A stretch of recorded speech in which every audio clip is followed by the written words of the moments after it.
జమ్మికుంట పట్టణంలోని సంతోషమాత త్రయోదశ వార్షికోత్సవం ఆలయ కమిటీ సభ్యులు అంగరంగ వైభవంగా నిర్వహించారు.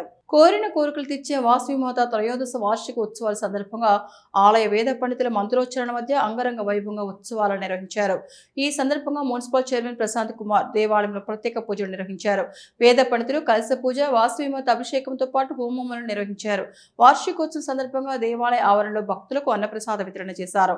ఈ సందర్భంగా చైర్మన్ ప్రశాంత్ కుమార్ మాట్లాడుతూ వాసవిమాత కృపా కటాక్షంలా జమ్మికుంట మున్సిపల్ పరిధిలోని ప్రజలందరూ సుఖ సంతోషాలతో ఆయురారోగ్యాలతో ఉండాలని కోరుకున్నారు. ఈ కార్యక్రమంలో మున్సిపల్ కౌన్సిలర్ చందారాజుతో పాటు మేనేజర్ రాజారెడ్డి, జమ్మికుంట పట్టణంలోని ఆర్యవయస్సులు తదితరులు పాల్గొన్నారు.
మనోరథ ఫలం పుత్ర ప్రయత్సమే పరమేశ్వరుని యొక్క కోరికను వినవించుకొని కొబ్బరికాయ